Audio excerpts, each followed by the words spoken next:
நீதி நடத்த வேண்டும் என்று இந்த அமைப்பை உருவாக்குவதற்கு முக்கிய காரணமாக திகழ்ந்த பாட்டாளி மக்கள் கட்சியினுடைய தலைவர், முன்னாள் சுகாதாரத்துறை அமைச்சர், இந்த தொடர் முழக்க போராட்டத்திற்கு தலைமையேற்றிருக்கக்கூடிய மருத்துவர் அன்புமணி ராமதாஸ் அவர்கள் இப்பொழுது உரையாற்றுகிறார்.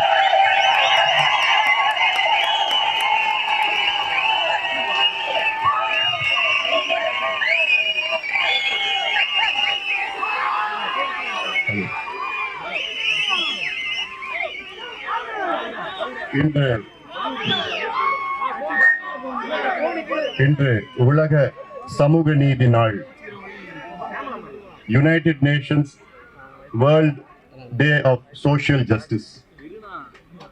இந்நாளில் தமிழ்நாட்டில் சாதிவாரி கணக்கெடுப்பு தமிழக அரசு உடனடியாக நடத்த வேண்டும் என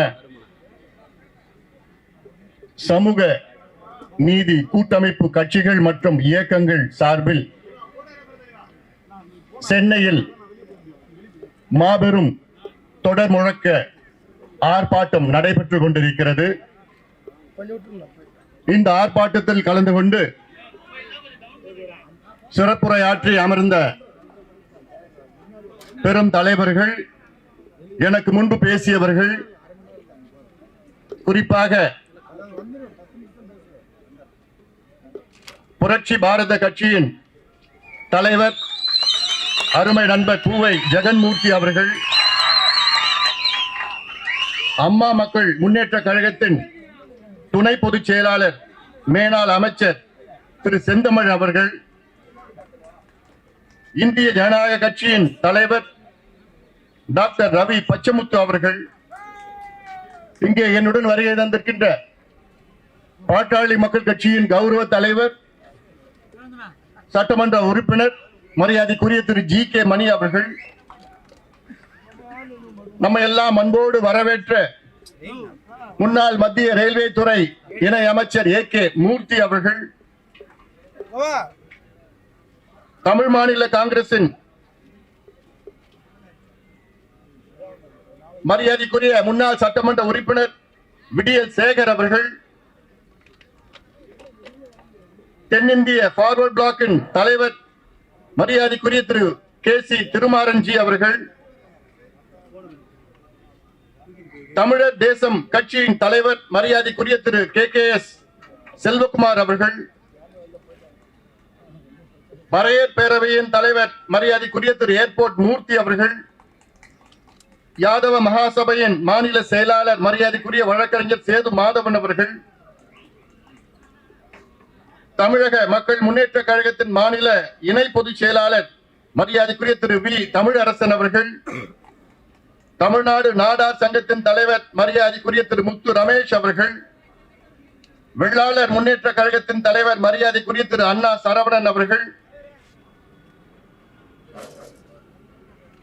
பாட்டாளி மக்கள் கட்சியின் பொருளாளர் மரியாதைக்குரிய திருமதி திலகபாமா அவர்கள், முன்னாள் மத்திய ரயில்வே துறை இணை அமைச்சர் அரங்கவேலு அவர்கள், முன்னாள் மத்திய சுகாதாரத்துறை இணை அமைச்சர் என்.டி. சண்முகம் அவர்கள், சட்டமன்ற உறுப்பினர்கள் சதாசிவம் அவர்கள், அருள் அவர்கள், சிவகுமார் அவர்கள், ஜெயராமன் அவர்கள், சி.ஆர். பாஸ்கரன் அவர்கள், ஏ.டி.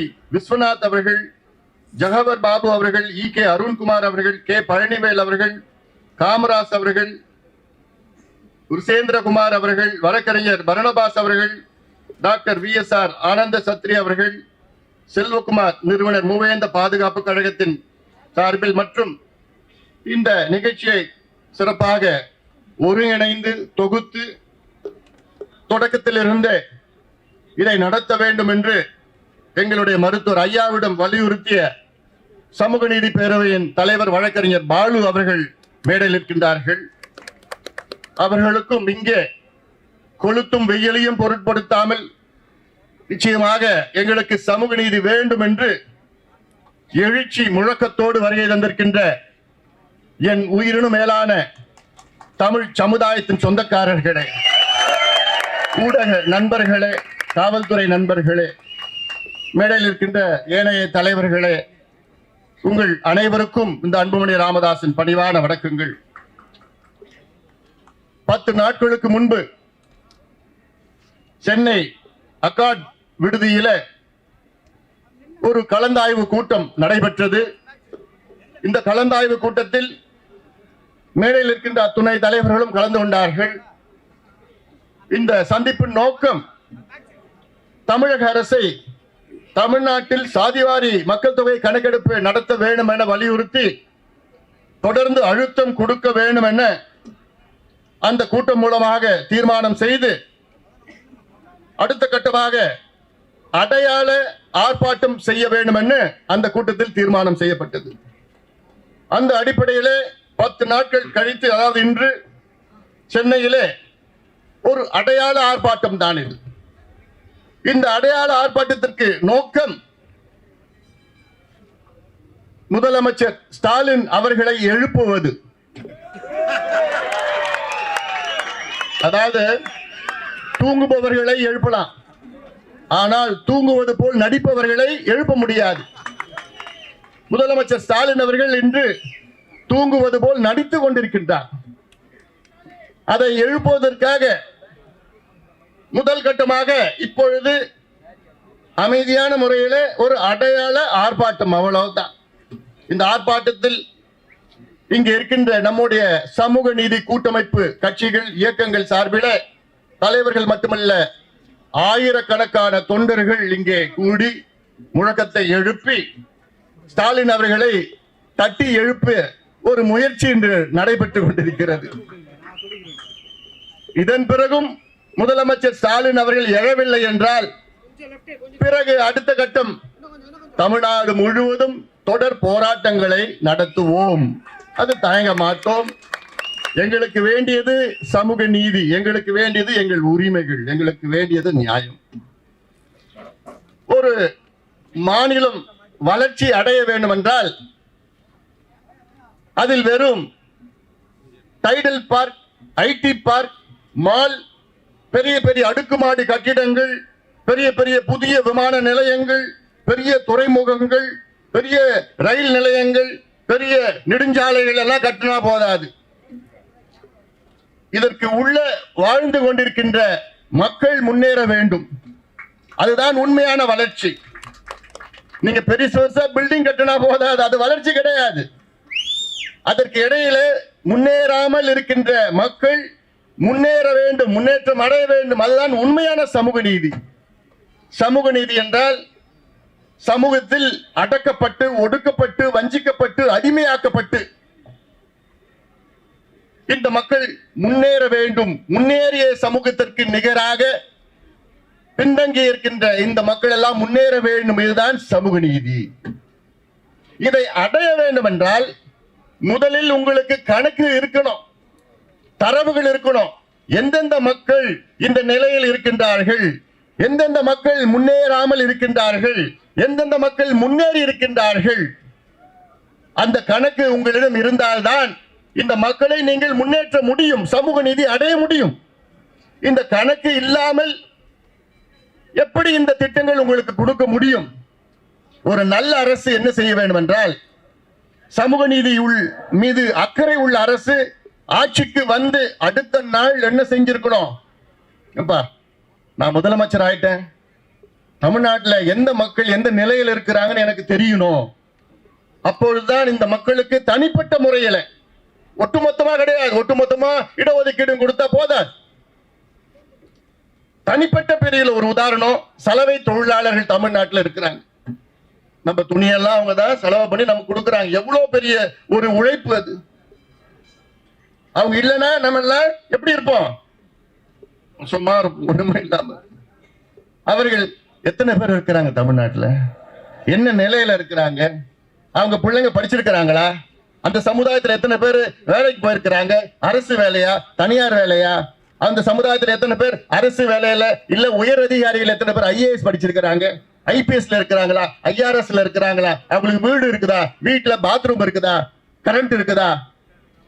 இதெல்லாம் தெரிஞ்சாதானே சலவை தொழிலாளர்களுக்கு அவங்க தனிப்பட்ட ஒரு திட்டத்தை வகுக்க முடியும். அவங்களுக்கு இடஒதுக்கீடு அல்லது சமூக நலத்திட்டம் அல்லது அவங்க வீடு கட்டி கொடுக்கிறது, இப்படி எல்லாம் முன்னேற்ற வேண்டும். அடுத்தது பார்த்தா இப்ப சொன்னாங்க மலை குறவர்கள், குறவர் சமுதாயம், மலை குறவர்கள் அவங்க எங்க இருக்கிறாங்க? எத்தனை பேர் இருக்காங்க? எத்தனையோ பேர் இருக்காங்க. எப்படி இருக்கிறாங்க தெரியுமா? தெரியாது. தெரிஞ்சுக்கணும்.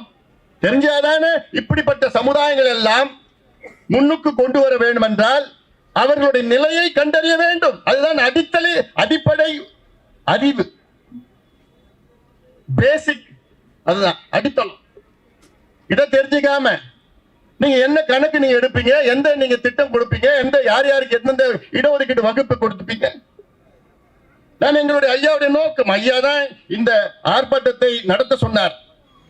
எங்களுடைய மருத்துவர் ஐயா அவர்கள் 45 ஆண்டு காலம் கணக்கெடுப்பு நடத்துங்க நடத்துங்க நடத்துங்கன்னு ஒரு மனுஷன் நினைச்சு பாருங்க. 45 வருஷமா தமிழ்நாட்டில் கணக்கெடுப்பு நடத்தி அதற்கு சமூக நீதி வழங்க வேண்டும் என்று போராடி கொண்டிருக்கின்ற எங்களுடைய மருத்துவர் ஐயா எனக்கு 86 வயசு. ஆனாலும் அந்த எண்ணம் நிறைவேறவில்லையே. என்ன காரணம்? ஆட்சி செய்தவர்கள் எல்லாம் அவரோட நோக்கம் என்ன? இது கணக்கெடுப்பு நடத்தினா உடனே அவங்க அரசியல் கணக்கு பார்க்கிறாங்க. அரசியல் கணக்குக்காக நாங்க இங்க வரல. எங்களுக்குள்ள பல கட்சிகள், பல இயக்கங்கள், எங்களுக்குள்ள பல கொள்கைகள் இருக்கிறது, பல கோட்பாடுகள் இருக்கிறது, பல செயல் திட்டங்கள் இருக்கிறது. ஆனால் ஒரே அடித்தளம், சமூக நீதி பெற வேண்டும், தமிழகம் முன்னேற வேண்டும் என்ற நோக்கத்திலே தான் நாங்கள் எல்லோரும் ஒன்று கூடி இருக்கின்றோம். இந்த மேடையில் இருக்கின்றவர்கள் மட்டும் கிடையாது, இன்று வராதவர்கள் எத்தனையோ பேர் ஆதரவு கொடுத்தார்கள். ஆனால் அவங்க எல்லாம் வந்தாங்கன்னா கூட நிறைய பேர் நாங்களும் வரணும்னு கேட்டாங்க. இன்னைக்கு வேண்டாங்க, இன்னைக்கு நிறைய வந்துருச்சு, மேடையில் இடம் கிடையாது, நிறைய பேர் பேசணும்னு இன்னைக்கு வேண்டாம். எவ்வளவு பேர் ஆர்வமா வந்துட்டு இருக்கிறாங்க. எல்லாருக்கும் என்ன நோக்கம்? நாங்களும் முன்னேற வேண்டும், எங்களுக்கு முன்னேற்றம் வேண்டும். எவ்வளவு காலமா 78 ஆண்டுகள் ஆகிறது விடுதலை அடைந்து. இன்னும் 78 ஆண்டுகளும் நாங்க முன்னேறலையே, எங்களுக்கு படிப்பு இல்லையே, வேலை இல்லையே அப்படின்னு கதறிக்கொண்டிருக்கின்ற தமிழ் சமுதாயம். ஒரு நல்ல முதலமைச்சர் என்ன செஞ்சிருக்கணும்? வந்தவுடன் எந்தெந்த சமுதாயம் எந்தெந்த நிலையில் இருக்கிறது பீகாரில் நடத்தினார்கள். நிதிஷ்குமார் அவர்கள் எனக்கு முன்பு பேசியவர் சொன்னார், நிதிஷ்குமார் அவர்கள் கூர்மி சமுதாயத்தை சேர்ந்தவர், ஒரு மைனாரிட்டி தான் அந்த ஊர்ல. ஆனால் அப்படிப்பட்டவர் பீகாரிலே எந்தெந்த சமுதாயம் எந்த நிலையில் இருக்கிறது என்று தெரிந்து கொள்ள அங்கே சமூக நீதி நிலைநாட்ட அங்கே ஜாதிவாரி கணக்கெடுப்பு நடத்தினார்கள். ஜாதிவாரி கணக்கெடுப்புனா முதலமைச்சர் ஸ்டாலின் அவர்கள் இதை புரிந்து கொள்ள வேண்டும். நான் உங்ககிட்ட நாங்க சென்சஸ் கேட்கல, நாங்க உங்ககிட்ட கேட்கிறது சர்வே கேட்டோம். சர்வே சென்சஸ் என்பது மத்திய அரசு தான் எடுக்க வேண்டும். 10 ஆண்டுகளுக்கு ஒரு முறை மக்கள் தொகை கணக்கெடுப்பு நடத்துவார்கள் மத்திய அரசு. அது 10 ஆண்டு ஒரு முறை நடத்தி கொண்டிருப்பதனால் சமீபத்தில் கரோனாவால் நடத்த முடியவில்லை. கடைசியாக எடுத்தது 2011 எடுத்தார்கள். அது சென்சஸ். நாங்கள் உங்களிடம் கேட்பது சர்வே எடுங்கள். சென்சஸ் எடுத்தால், ஆனால் அந்த சென்சஸ்லயும் நாங்கள் தொடர்ந்து வலியுறுத்திட்டு வர மத்திய அரசையும் நாங்கள் பல முறை வலியுறுத்திட்டு வந்திருக்கோம். என்கிட்ட ஒரு பட்டியல் இருக்கு, 2 பக்கம் இருக்கு. யார்கிட்ட எப்போ எந்த நாள்ல எந்த தேதியில போராட்டம் கடிதம் நேரடியா பார்த்து வலியுறுத்தினது இவ்வளவு பெரிய பட்டியல் வச்சிருக்கிறோம். நாங்க பண்ணது எதுக்கு? கணக்கெடுப்பு மத்தியிலையும் சரி மாநிலத்திலும் எடுக்கணும்னு சொல்லிட்டு. மத்தியில கணக்கெடுப்பு நடத்தினாங்கன்னா அது வெறும் தலை கணக்கெடுப்பு தான் வரும். அதுல ரொம்ப பிரயோஜனப்படாது. தலை எண்ணிக்கை தான் நமக்கு தெரியும். தலை எண்ணிக்கை தெரிஞ்சு ஒன்றும் ஆக போறது கிடையாது. ஆனால் நமக்கு வேண்டியது மைக்ரோ லெவல் டேட்டா. இந்த மைக்ரோ லெவல் டேட்டா தான் சர்வே எடுத்தாதான் நடக்கணும். மாநில அரசு நடத்தாதான் எடுக்க முடியும். மத்திய அரசு சென்சஸ் கணக்குல மக்கள் தொகை கணக்கெடுப்புல இன்னொரு காலம் சேர்க்கணும், அவ்வளவுதான். அதுல இருந்து என்ன கம்யூனிட்டி, என்ன ஓபிசியா எம்பிசியா, அவ்வளவுதான். ஆனா அது வந்து அது தலை கணக்கெடுப்பு தான் வரும், தவிர அங்க திட்டம் தரவுகள் வராது அதுல. அதனாலதான் நாங்க கேட்கறது, தமிழக அரசு 2008 இந்தியன் ஸ்டாட்டிஸ்டிக்கல் ஆக்ட் அதன்படி சர்வே எடுங்க. அந்த சர்வே நீங்க எடுத்தீங்க. அதுதான் தெலுங்கானா மாநிலத்தில் எடுத்தாங்க, பீகார்ல அந்த சர்வே எடுத்தார்கள். இந்த சர்வே தெலுங்கானாவிலேயோ பீகார்லயோ அங்க இருக்கின்ற நீதிமன்றங்கள் தடை செய்யவில்லை, உச்ச நீதிமன்றமும் தடை செய்யவில்லை. ஏன்னா சட்டத்தின் விதிகளுக்கு உட்பட்டுதான் இந்த சர்வே எடுத்திருக்கின்றார்கள். இந்தியன் ஸ்டாட்டிஸ்டிக்கல் ஆக்ட் 2008 2008 நாடாளுமன்றத்தில் சட்டம் ஒன்று நிறைவேற்றப்பட்டது. அந்த சட்டத்தின் கீழ் மாநில அரசு கணக்கெடுப்பு நடத்தலாம், மத்திய அரசு கணக்கெடுப்பு நடத்தலாம், உள்ளாட்சி மன்றங்கள் கணக்கெடுப்பு நடத்தலாம். உள்ளாட்சி மன்றங்கள் ஏன் பஞ்சாயத்து தலைவர் அவங்க பஞ்சாயத்துல ஒரு கணக்கெடுப்பு நடத்தலாம். என்னன்னு என் பஞ்சாயத்துக்குள்ள எத்தனை வீடு இருக்கு, இந்த வீட்டுல எத்தனை சமுதாயம் இருக்கிறாங்க, அந்தந்த சமுதாயம் எத்தனை பேர் முன்னேறி இருக்கிறாங்க, அரசு வேலையா இல்ல தனியார் வேலையா, எத்தனை பேர் படிச்சிருக்கிறாங்க, எத்தனை பேருக்கு பாத்ரூம் இருக்குது, எத்தனை பேர் கரண்ட் இருக்கு, குடிசை வீடா கல்லு வீடா, எவ்வளவு பெரிய வீடு, நிலம் இருக்குதா, படிப்பு எதை எல்லாமே கணக்கெடுப்பு நடத்துறதுக்கு யாருக்கு அதிகாரம் இருக்கு? பஞ்சாயத்து தலைவருக்கு கூட அதிகாரம் இருக்கிறது. ஆனால் நம்முடைய முதலமைச்சர் ஸ்டாலின் அவர்கள் எங்களுக்கு அதிகாரம் இல்லைங்க அப்படின்னு சொல்ற ஒரு முதலமைச்சர் நீங்க பாத்திருக்கீங்களா? அவன் சிரிக்க ஆரம்பிச்சுட்டான். தெலுங்கானாவில் அவங்க கூட்டணி கட்சி, தெலுங்கானாவில் கூட்டணி ஆட்சி பண்ணிட்டு இருக்காங்க காங்கிரஸ் கட்சி. அங்க ஒரு மாதத்துல நடத்துறாங்க. தெலுங்கானாவோட மக்கள் தொகை 3.25 கோடி. அந்த 3.25 கோடியில 160 கோடி ரூபாய் செலவு பண்ணி 1,03,000 பேர் அதில் பணியாற்றினார்கள். ஒரு மாதத்துல 1.5 மாதத்துல கணக்கெடுப்பு நடத்தி முடிச்சு சட்டமன்றத்துக்குள்ள வச்சிருக்கிறாங்க. 4 நாள் விவாதம். உண்மையிலே நான் தெலுங்கானா முதலமைச்சர் ரேவந்த் ரெட்டிக்கு என்னுடைய பாராட்டு. அதுக்கு முன்பு நிதிஷ்குமார் அவர்கள் பீகாரில் நடத்தி முடித்து விட்டார்கள். நடத்தி முடித்து அதில் இடஒதுக்கீட்டையும் அதிகப்படுத்தினார். பிறகு அதை விட முக்கியம் என்னவென்றால் அங்கே கண்டுபிடித்தார். என்னன்னு கண்டுபிடிச்சாரு? 6,000 ரூபாய் வருமானம் குறைவாக உள்ள குடும்பங்கள் பீகாரில் 2,60,000 குடும்பம் இருக்கு. 6,000 ரூபாய் வருமானம், மாதம் வருமானம் ஒட்டுமொத்த குடும்பத்திற்கும். அந்த குடும்பத்தை தனியாக பிரித்து அவர்களுக்கு கிட்டத்தட்ட 10 லட்சம் ரூபாய் நிதி கொடுத்து அவர்களுக்கு தொழிலுக்கும் முன்னேற்றத்திற்கு நிதி கொடுத்திருக்கின்றார் அந்த முதலமைச்சர். இதான் எங்களுக்கு வேணும். அப்ப இந்த தரவுகள் டேட்டா இல்லாம நீ இதெல்லாம் எப்படி பண்ண? நான் சொன்ன சலவை தொழிலாளர்கள் இருக்காங்கல்ல, அவங்களுக்கு எந்த கண்டறிஞ்சு என்னென்ன இருக்கணும், என்ன செய்யணும்னு உனக்கு தெரியுமா? கணக்கெடுப்பு நடத்தினா தெரியும் உனக்கு எந்த நிலையில் இருக்கிறாங்கன்னு, என்ன செய்யணும்னு. நான் இப்ப பேசுற இடஒதுக்கீடு மட்டும் தான் பேசல. நான் ஒட்டுமொத்த சமூக நலத்திட்டங்கள், social welfare schemes, micro level அந்தந்த எல்லாமே பண்ண ஒட்டுமொத்தமா தமிழ்நாடு முன்னேறும். இதுதான் எங்களுக்கு வேணும். உங்களுடைய மாலு, உங்களுடைய ஐடி பார்க், டைடல் பார்க்ல எங்களுக்கு வேண்டாம். சிப்காட், தொழில்பேட்டை, விளைநிலங்களை அழிக்கிறதுல எங்களுக்கு வேண்டாம். எங்களுக்கு வேண்டியது எங்களுக்கு படிப்பு வேணும், வேலை வாய்ப்பு வேணும், சமூக திட்டங்கள் வேணும். அப்பதான் தமிழ் சமுதாயம் முன்னேறும். இந்த அடிப்படை புரிந்து கொள்ளுங்கள், தெரிந்து கொள்ளுங்கள். இதான் அடிப்படை. அதாவது வேடிக்கை என்னன்னா, வெளிநாட்டில இருந்து எத்தனை வலசை பறவைகள் வருது இந்தியாவுக்கு, அது தமிழ்நாடு எத்தனை வருது? மைக்ரேட்டரி பேர்ட்ஸ், அது கணக்கெடுப்பு இருக்கு. ரஷ்யாவில இருந்து இந்த பறவை வருது, சைனாவில இருந்து இந்த பறவை வருது, ஆஸ்திரேலியாவில இந்த பறவை வருது. அது எங்க தங்குது? சென்னையில தங்குதா, பழவேற்காட்டுல தங்குதா, பள்ளிக்கரணையில தங்குதா, இல்ல கேளம்பாக்கத்துல தங்குதா, தொரப்பாக்கத்துல தங்குதா, இல்ல கழுவேலியில, மரக்கான கழுவேலியில எத்தனை பறவைகள் வருது? இல்ல அங்க வேடந்தாங்கல்ல தங்குதா, இல்ல கோடியக்கரையில தங்குதா, இல்ல கரிவேட்டியில தங்குதா? இதுல எத்தனை பறவை, என்னென்ன பிளமிங்கோஸ் எவ்வளோ, எத்தனை பெலிகான் எவ்வளவு வருது, எல்லோ ஸ்ட்ரோக்டு பில் எவ்வளவு வருது, ஹெரான் எவ்வளவு வருது, எல்லாமே கணக்கெடுப்பு இருக்கு. அது எடுக்க முடியுது ஒண்ணுங்களால. ஏன் தெருவில் மேய்ற எத்தனை நாய்ங்க, அவ்வளவு எத்தனை நாய்ங்க எந்தெந்த தெருவில் இருக்குன்னு கணக்கெடுப்பு தெரியுது உங்களுக்கு? அது ஆண் நாயா பெண் நாயா, அது கடுத்தடை ஆபரேஷன் பண்ணிருக்காங்க இல்லையா? அதெல்லாம் கணக்கெடுப்பு எடுக்க வச்சிருக்கீங்களா நீங்க? ஏன் தெருவில் எத்தனை மாடு மேய்துன்னு அந்த கணக்கெடுப்பு எல்லாம் வச்சிருக்கீங்களா நீங்க? ஏன் நீங்க சமீபத்தில் ஒரு நல்ல திட்டம் தான், ஏன்னா பெண்களுக்கு பேருந்துல இலவச பஸ் பாஸ், இது நாங்க சொன்னதுதான், எப்பயோ சொன்னோம். அது நிறைவேற்றிருக்கீங்க, அது பாராட்டுறோம். ஆனா அதுக்கு முன்பு என்ன நீங்க பண்ணீங்க? எத்தனை பெண்கள் இந்த பஸ்ஸை பயன்படுத்துவாங்க, எத்தனை பெண்களுக்கு தேவைப்படுது, எத்தனை பெண்களுக்கு தேவைப்படாது, அந்த கணக்கெடுப்பு நடத்துவீங்களா இல்லையா? ஏன் பெண்களுக்கு இப்ப 1000 ரூபாய் கொடுத்தீங்களே, வரல, அது வராது. அந்த 1000 ரூபாயில மொத்தமா எத்தனை பெண்களுக்கு முதல்ல அதுல ஒரு 2 கோடி 10 லட்சம் பெண்களுக்கு கொடுக்க போறோம்னு சொன்னீங்க. அதுக்கப்புறம் அதுல 1 கோடி 25 லட்சம் தான் வரும்னு சொன்னீங்க. அப்ப எந்த கணக்கெடுப்பு நடிகையில இதெல்லாம் செஞ்சீங்க நீங்க?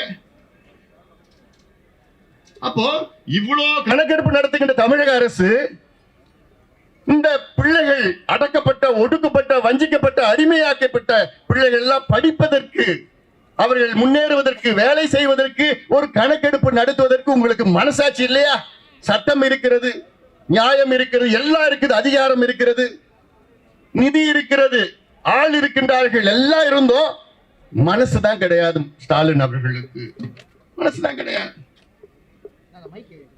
ஆனா நீங்க சமூக நீதி எங்கள் உயிர் மூச்சு, நாங்க தந்தை பெரியாருடைய வாரிசு, அவங்க தாத்தா, அப்படிலாம் பேசுறது மக்கள் எல்லாம் இதெல்லாம் ரொம்ப கேவலமா கொச்சையா பார்த்துட்டு இருக்கிறாங்க. அவருக்கு தெரியுதா அந்த செய்தி? அவருக்கு போதாலேன்னு தெரியல. எனக்கு செய்தி வந்துட்டு இருக்கு. ஏன்னா அவங்க கட்சியில இருக்கிற, அவங்க கூட்டணியில இருக்கிற கட்சிகளே இன்னைக்கு ஆமா எடுக்கணும் எடுக்கணும் எடுக்கணும்னு சொல்லிட்டு இருக்கிறாங்க. இது கூட்டணி பிரச்சனையோ கட்சி பிரச்சனையோ இதான் கிடையாது. இது சமூக நீதி பிரச்சனை. இது சமூக நீதி பிரச்சனை. இது ஏதோ ஒரு ஜாதி, அந்த ஜாதி இந்த ஜாதி இவங்க கேட்டா இவங்களுக்கு இடஒதுக்கீடு அதிகமாகவும் குறையும், அந்த நிலைக்கு நாங்க வரல. அதை விட மிக மிக மிக முக்கியமான ஒரு செய்தி என்ன? தமிழ்நாட்டில் 69 விழுக்காடு இடஒதுக்கீடு நாம் பெற்றுக் கொண்டிருக்கின்றோம். இந்தியாவில் எந்த மாநிலத்திலும் 69 விழுக்காடு எந்த மாநிலத்திலும் கிடையாது, தமிழ்நாட்டில் மட்டும்தான் இருக்கு. ஏன்னா உச்சநீதிமன்றம் 1962ல Balaji versus state of Karnataka, state of மைசூர்ல ஒரு தீர்ப்பு வழங்கியது 62ல. என்னன்னு, இந்தியாவிலே இடஒதுக்கீடு 50 விழுக்காடுக்கு மேல் போகக்கூடாது என்று ஒரு தீர்ப்பு வழங்கியது உச்சநீதிமன்றம், கான்ஸ்டிடியூஷன் பெஞ்ச், அரசியல் சாசன அமர்வு. அதன் பிறகு இந்த இடஒதுக்கீட்டை அதிகப்படுத்த முடியவில்லை எந்த மாநிலமும். ஆனால் நம்ம தமிழ்நாட்டில் முதல்ல இடஒதுக்கீடு 41 விழுக்காடா இருந்தது, பிறகு 49 இருந்தது, பிறகு 68 இருந்தது, பிறகு 69 இருந்தது. இந்த 69 விழுக்காடு இடஒதுக்கீடு பிரச்சனை வந்தவுடன், அதாவது இந்திரா சாணி கேஸ் 92ல வந்த நேரத்தில் இந்த தமிழ்நாட்டில் மட்டும் ஏன் இருக்கிறது என்று ஒரு கேள்வி கேட்டார்கள், வழக்கு போட்டார்கள். உடனடியாக அன்றைய முதலமைச்சர் ஜெயலலிதா அம்மையார் அவர்கள் தமிழ்நாட்டிலே ஒரு சட்டத்தை தனியாக கொண்டு வந்து சட்டமன்றத்தில் நிறைவேற்றி, இந்த தமிழ்நாடு இடஒதுக்கீடு பாதுகாக்கின்ற சட்டத்தை நிறைவேற்றி, இந்த சட்டம் மத்திய அரசை வலியுறுத்தி நாடாளுமன்றத்திலே அரசியல் சாசன சட்ட திருத்தம், கான்ஸ்டிடியூஷனல் அமெண்ட்மெண்ட், இதெல்லாம் சாதாரண விஷயம் கிடையாது. இதெல்லாம் யாராலும் பண்ண முடியாது. இந்த காலத்தில் நினைச்சோடும் பார்க்க முடியாது. அதை செய்தவர் முன்னாள் முதலமைச்சர் ஜெயலலிதா அம்மையார் அவர்கள்.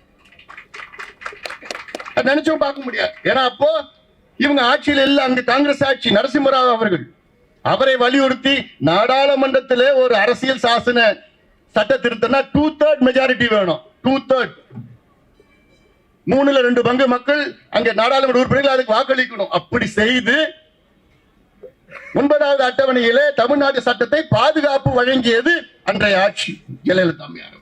அந்த அம்மா செய்யலனா இன்னைக்கு தமிழ்நாட்டிலே 50 விழுக்காடு தான் இடஒதுக்கீடு நமக்கு கிடைச்சிருக்கும். இவ்வளவு சிரமப்பட்டு நமக்கு இவ்வளவு போராடி காலங்காலமா எத்தனையோ ஆட்சிகள்லாம் கொண்டு வந்த இந்த 69 விழுக்காடு இடஒதுக்கீட்டை இதை ரத்து செய்ய வேண்டும் என பல பேர் நீதிமன்றத்திலே, உச்ச நீதிமன்றத்திலே வழக்கு போட்டிருக்கின்றார்கள். 2007 ஒரு வழக்கு போட்டார்கள். முதல் வழக்கு 1991 போட்டார்கள். பிறகு 2007 வழக்கு போட்டார்கள். அதற்கு தீர்ப்பு 2010 உச்ச நீதிமன்றத்தில் வந்த நேரத்திலே ஜஸ்டிஸ் கபாடியா தலைமை நீதிபதி அவர் தலைமையில வந்து அவர் தீர்ப்பு கொடுத்தார். என்னன்னு, 2010 இன்னும் ஓராண்டிற்குள் தமிழகத்தில் சாதிவாரி கணக்கெடுப்பு நடத்தி இந்த 69 விழுக்காடு இடஒதுக்கீட்டை நீங்கள் நியாயப்படுத்த வேண்டும் என்று அரசுக்கு சொன்னார். அப்போது கலைஞர் அரசு. இன்னும் ஒரு வருஷத்துல தமிழ்நாட்டில் நீங்க ஜாதிவாரி கணக்கெடுப்பு நடத்தலன்னா நான் ரத்து பண்ணிடுவேன்னு சொல்லிட்டார். ஆனாலும் அன்று உடனடியாக எங்கள் மருத்துவர் ஐயா அவர்கள் கிட்டத்தட்ட 50 சமுதாய தலைவர்களை வைத்து 1 மணி நேரம் கலைஞரை சந்தித்து அவருடைய கிளாஸ் எடுத்தார். 1 மணி நேரம் கிளாஸ் எடுத்தார். கடந்த கால வரலாறு என்ன, இப்ப என்ன செய்யணும், நீதிமன்றத்தில் என்ன சொல்லியிருக்கிறாங்க, இது ரத்தாயிடும், உடனடியாக செய்யுங்கள். நிச்சயமா நான் செய்யறேன்னு சொன்ன கலைஞர் செய்யல.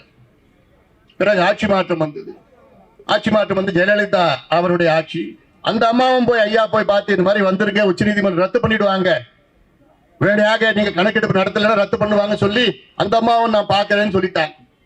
பிறகு தேதி வந்துடுச்சு. உச்ச நீதிமன்றத்தில் தேதி 1 வருஷம் முடிஞ்சிடுச்சு. முடியறதுக்கு ஒரு நாளுக்கு முன்பு அமைச்சரவை கூட்டத்தை கூட்டி அன்றைய பிற்படுத்தப்பட்ட ஆணையத்தின் தலைவர் நீதியரசர் ஜனார்தனம் அவர்கள் வர வைத்து அவர் வந்து பழைய கணக்கெடுப்பு 31 நடந்தது. இந்தியாவில் கடைசியா கணக்கெடுப்பு எப்ப நடந்ததுன்னா 1931. அந்த 31 கணக்கெடுப்பு வச்சுதான் இன்னைக்கு நம்ம ஓட்டிட்டு இருக்கிறோம். அப்ப நினைச்சு பாருங்க, 95 வருஷத்துக்கு முன்பு ஒரு கணக்கெடுப்பு நடத்தி அப்போ என்னன்னா மெட்ராஸ் மாகாணம், மெட்ராஸ் பிரசிடென்சி அப்போ 31ல அந்த கணக்கெடுப்பு பழைய கணக்கு வச்சுதான் நீங்க ஓட்டிட்டு இருக்கிறோம். ஏன்னா இவங்களுக்கு புதுசா எடுக்கிறதுக்கு எனக்கு மனசு இல்லை. அப்படி அந்த பழைய கணக்கெடுப்பு எடுத்து அப்புறம் 85ல அம்பாசங்கர் அவர்கள் எடுத்த கணக்கெடுப்பு இதெல்லாம் வச்சு எக்ஸ்ட்ராபுலேட் பண்ணி ஜனார்தனம் அவர்கள் நீதிமன்றத்தில் சட்டமன்றத்தில் அமைச்சரவையில வைத்து அடுத்த நாள் உச்ச நீதிமன்றத்தில் கொடுத்தாங்க. அதை நீதிபதி ஏத்துக்கிட்டு நாங்க ஏத்துக்கிறோம், ஆனாலும் நீங்க கணக்கெடுப்பு நடத்தணும்னு அன்னைக்கு 2011 தீர்ப்புல சொன்னாங்க உச்ச நீதிமன்றம். ஆனாலும் இன்னைக்கு வரைக்கும் எடுக்கல. அதன் பிறகு எத்தனையோ முறை வலியுறுத்தினார் ஐயா அவர்கள். ஜெயலலிதா அம்மையாரும் சரி, எடப்பாடி பழனிசாமி அவர்கள் எத்தனையோ முறை சந்திச்சோம். அவங்க கூட நாங்க கூட்டணி போனோம் 2019. அப்ப கூட்டணி 10 நிபந்தனைகளில் முதல் நிபந்தனை என்ன? தமிழ்நாட்டில் ஜாதி வாரி கணக்கெடுப்பு நடத்தணும். இதை நான் படிச்சா எனக்கு 15 நிமிஷம் ஆகும். 1980 இருந்து இன்னைக்கு வரைக்கும் மத்திய அரசையும் மாநில அரசுகளையும் எத்தனை முறை வலியுறுத்தி போராட்டம் செய்து சந்தித்து அழுத்தம் கொடுத்து கடிதம் கொடுத்து எத்தனையோ முறை ஏன் இந்த கணக்கெடுப்பு நடத்துவதற்காக. இதுதான் அடிப்படை. கணக்கு இல்லாம நீங்க என்னையா செய்ய முடியும்? உங்களால இருட்டுல நடக்கிற மாதிரிதான் இந்த கணக்கெடுப்பு இல்லாம இருட்டுல போய் என்ன செய்ய முடியும்? கணக்கெடுப்பு நடத்தினாதானே இல்ல உள்ள தெரியும், சப்ஜெக்ட்லாம் தெரியும், என்னென்ன மக்கள் என்ன நிலையில் இருக்கிறாங்க. ஐயாவுடைய நோக்கம், எங்களோட மருத்துவர் ஐயாவுடைய நோக்கம் என்ன? தமிழ்நாடு முழுவதும் கணக்கெடுப்பு நடத்தி இந்த இடஒதுக்கீடை 100 விழுக்காடு இடஒதுக்கீடுக்காக அனைத்து சமுதாயங்களுக்கும் இது சேர வேண்டும். அவருடைய மக்கள் தொகை ஒரு பக்கம், அடுத்த பக்கம் அவருடைய கல்வி சமூக பின்தங்கிய நிலை, எஜுகேஷன் சோஷியலி பேக்வர்ட்னஸ் ஒரு பக்கம், பாப்புலேஷன் ஒரு பக்கம், ரெண்டு எக்ஸ்ட்ராபுலேட் பண்ணி எத்தனை சமுதாயங்கள் இருக்கிறதோ அத்தனை சமுதாயங்களுக்கும் தனித்தனியாக கொடுக்க வேண்டும். இட பங்கீடு அது பேர். 100 மாம்பழம் இருக்கா, 100 மாம்பழத்தை பிரிச்சு கொடுத்துருங்க யாருக்கு தேவைப்படுகிறதோ. அதுதான் உண்மையான சமூக நீதி. அது இதைத்தான் எங்களுடைய மருத்துவர் ஐயா அவர்கள் தொடர்ந்து கோரிக்கை வைத்திருக்கின்றார்கள். வன்னியர்களுக்காக மட்டும் கிடையாது. ஒன்று 69 விழுக்காடு இடஒதுக்கீட்டை பாதுகாக்க வேண்டும். அந்த வழக்கு இப்ப சமீப உச்ச நீதிமன்றத்தில் நிலுவையில் இருக்கு. 2016 ஒருத்தன் கேஸ் போட்டான், 2021 இன்னொருத்தன் கேஸ் போட்டான். 21 கேஸ் போட்டதுக்கு பிறகு அதன் பிறகு அன்றைய முதலமைச்சர் எடப்பாடி பழனிசாமி என்ன பண்ணாரு? இந்த வழக்கு இருக்கு, அந்த வழக்குக்காக நீதியரசர் குலசேகரன் கமிட்டியை போட்டார். எதுக்கு? 69 விழுக்காடு இடஒதுக்கீடை பாதுகாக்க தமிழ்நாட்டில் சாதிவாரி மக்கள் தொகை கணக்கெடுப்பு நடத்த வேண்டும் என்று 2021 அந்த ஆணையத்தை நிறுவினார் முன்னாள் முதலமைச்சர் அவர்கள். திமுக ஆட்சிக்கு வந்தவுடன் என்ன பண்ணிட்டாங்க? அதை மூடிட்டாங்க. மூடதே இவங்களுக்கு தானே. 3வது முறை ஜாதிவாரி கணக்கெடுப்பு நடத்த 3 முறை அதை நிறுத்தியது திமுக அரசு. தொடர்ந்து கிடையாது. அது வேணாம், அது உள்ள போனோம்னா வேற வரலாறு, அது ரொம்ப நேரம் பேச வேண்டியதா இருக்கு. ஆனா இன்னைக்கு தேவை என்ன? நாங்க எல்லாம் ஒன்னா வந்திருக்கிறோம். நாங்க என்ன ஏதோ மேடையில் இருக்கிறவங்க மட்டும் கிடையாது, ஒட்டுமொத்த தமிழ் சமுதாயமும் எங்கள் பின்னால் இருக்கிறது, காத்துட்டு இருக்கிறாங்க. எங்களுக்கு சமூக நீதி வேணும்னு கேட்டுட்டு இருக்கோம். இந்த பட்ஜெட் 14 தான் ஆரம்பிக்குது. அன்னைக்கே பட்ஜெட். தமிழக முதலமைச்சர் அவர்களுக்கு ஒரு வேண்டுகோள். தமிழ்நாட்டினுடைய பட்ஜெட் கூட்டத்தொடர் வருகின்ற மார்ச் மாதம் 14ஆம் தேதி தொடங்க இருக்கிறது. இந்த கூட்டத்தொடரில் தமிழக அரசு தமிழ்நாட்டில் ஜாதிவாரி கணக்கெடுப்பு நாங்கள் நடத்துவோம் என்று அறிவிக்க வேண்டும். அறிவித்து அதை 1 மாதத்தில் நிறைவேற்ற வேண்டும். இது அவசியமானது, அவசரமானது. அப்படி இந்த கூட்டத்தொடரில் அறிவிக்கவில்லை என்றால் அதன் பிறகு நாங்கள் கூடி எங்களுடைய கூட்டமைப்பு கூடி தமிழ்நாடு முழுவதும் தொடர் போராட்டங்களை நாங்கள் நடத்துவோம். தொடர் போராட்டங்கள், ஏதோ ஒரு போராட்டம் கிடையாது. தமிழ்நாடு முழுவதும் அந்தந்த பகுதியில் நான் செல்வகுமார் ரெடியா?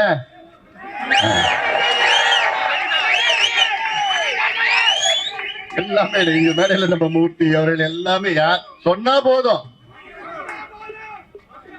இது ஏதோ ஒரு சும்மா சின்ன அறிவிப்பெல்லாம் கிடையாது. இது சமூக நீதி போராட்டம். இதுக்காக நாங்கள் எந்த எல்லைக்கு கூட நாங்க போவோம்.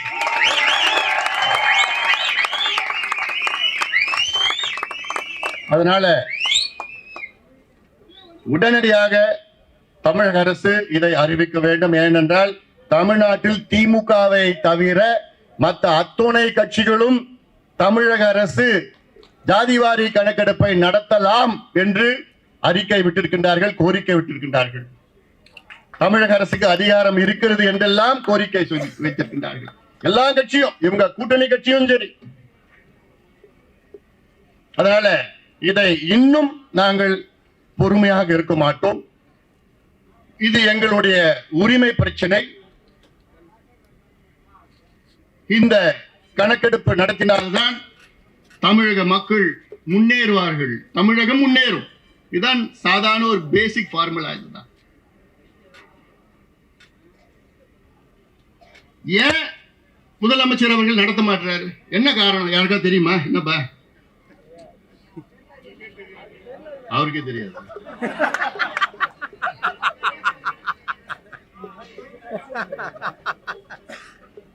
இது அதாவது பீகார் 13 கோடி மக்கள் அங்க பீகார் மாநிலத்துல 2,03,000 பேர் வச்சுக்கிட்டு நடத்தினாங்க.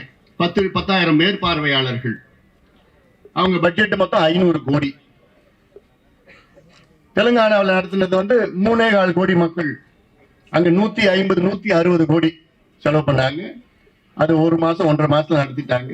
அதுல 1,02,000 பேர் அதுல பணியாற்றினார்கள். தமிழ்நாட்டில் வெறும் 7.25 கோடி 8 கோடி தான். பீகாரோட மிக குறைவான மக்கள் தொகை, ஆளுங்களா இருக்கிறாங்க, எல்லாம் இருக்குது. நிதியும் பிரச்சனை கிடையாது, நிதியும் இருக்குது. என்ன ஒரு 200-300 கோடி தான் ஆகும். அரசாங்கத்துக்கு அது பெரிய பணம் கிடையாது. இது நடத்திட்டு இது எல்லாமே கோரிக்கை வச்சிருக்கிறாங்க. ஆனா எனக்கு ஏத்துக்க முடியாது. என்ன தெரியுமா? முதலமைச்சர் சொல்றது எங்களுக்கு அதிகாரம் இல்லை. சட்டமன்றத்தில் ஒரு முதலமைச்சர் பொய் சொல்லி இருக்கிறது நீங்க பாத்திருக்கீங்களா? இருக்க சட்டமன்றத்தில் முதலமைச்சர் 2 பொய்யை சொல்லியிருக்கிறார்.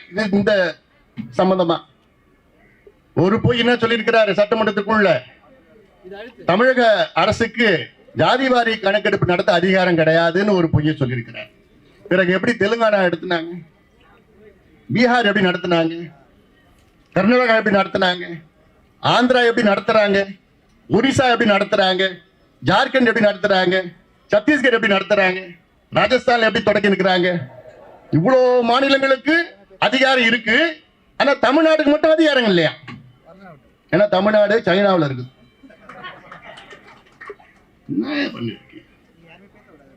ரெண்டாவது போய் என்ன சொல்றாரு தெரியுமா? சமீபத்தில் நடந்த கூட்டத்தொடரில் போய் ஒண்ணு சொல்றாரு. என்னன்னு, பீகார்ல ஜாதிவாரி கணக்கெடுப்பு நடத்தி அதை பீகாருடைய உயர்நீதிமன்றம் தடை செய்திருக்கிறது என்று ஒரு பொய்ய முதலமைச்சர் சட்டமன்றத்திற்குள் சொல்லியிருக்கின்றார். எவ்வளவு ஒரு மோசம் இது! இந்தியாவில் எந்த மாநிலத்திலும் எந்த நீதிமன்றமும் ஜாதிவாரி கணக்கெடுப்பை தடை செய்யல, பீகார் உட்பட. பீகார் உயர்நீதிமன்றம் பீகாரில் எடுத்த ஜாதிவாரி கணக்கெடுப்பை தடை செய்யல. ஜாதிவாரி கணக்கெடுப்பை வைத்து அங்கே இடஒதுக்கீடை உயர்த்திருக்கின்றார்கள். அதை தடை செய்திருக்கிறது, ஸ்டே கொடுத்திருக்கிறது. என்னன்னா அவங்களுடைய கணக்கு என்னன்னா அதை சரியான முறையிலே நீங்கள் நியாயப்படுத்தலன்னு தான், வேற எதுவும் கிடையாது. ஆனால் ஜாதிவாரி கணக்கெடுப்பை தடை செய்யல. பீகார்ல ஜாதிவாரி கணக்கெடுப்பு நடத்தி அதில் நல திட்டங்கள் வழங்கியிருக்கின்றார் முதலமைச்சர் நிதிஷ்குமார் அவர்கள். அந்த திட்டத்தை யாரும் அங்கே நீதிமன்றம் தடை செய்யல. எவ்வளவோ திட்டங்கள் கொடுத்திருக்கிறாங்க, சோசியல் வெல்ஃபேர் ஸ்கீம்ஸ் கொடுத்திருக்கிறாங்க, எதையுமே தடை பண்ணல. உயர் நீதிமன்றமும் சரி, டெல்லியில் இருக்கிற உச்ச நீதிமன்றமும் தடை பண்ணல. தடை பண்ண முடியாது, ஏன்னா சட்டம் இருக்கு, சட்டம் இருக்கிறது. அந்த சட்டத்தின் கீழ் தான் சர்வே பண்றோம், சர்வே செய்கிறோம், சர்வே பண்ணுங்கன்னு சொல்றோம். முதலமைச்சருக்கு தெரியுது சென்சஸ்னா என்ன, முதலமைச்சருக்கு நல்லா தெரியுது, சர்வேனா ரெண்டுமே தெரியுது. ஆனா இவர் நம்ம கிட்ட போய் சொல்லிக்கிட்டு எங்களுக்கு அதிகாரம் இல்லை, அதிகாரம் இல்லை, அதிகாரம் இல்லைன்னு சொல்லிட்டு பொய் சொல்லிட்டு இருக்கிற முதலமைச்சர் ஸ்டாலின் அவர்களே, பொய் சொல்வதை நிறுத்திக் கொள்ளுங்கள். உங்களுக்கு எல்லா அதிகாரமும் இருக்கிறது.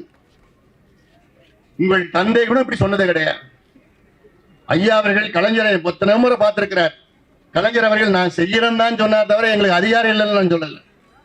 ஜெயலலிதா அம்மையாரும் சரி எங்களுக்கு அதிகாரம் இல்லைன்னு நான் சொல்லல.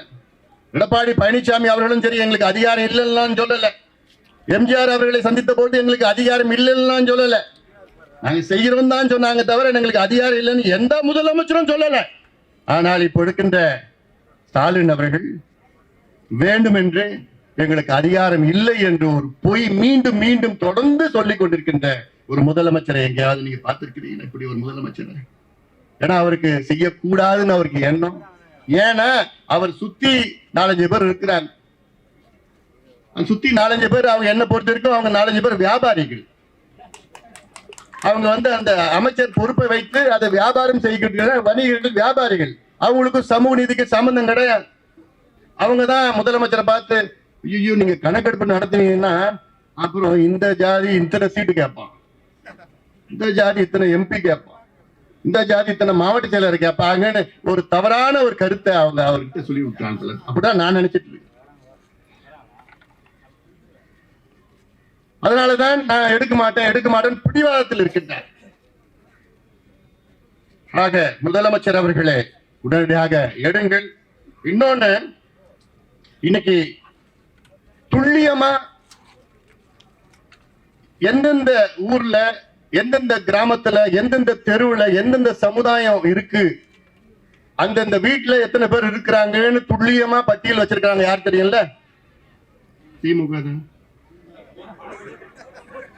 தேர்தல் நேரத்தில் வச்சிருக்காங்கல்ல, தெரியல உங்களுக்கு? எலெக்ஷன் வந்தா போதும் பட்டியல் எடுத்துருவாங்க.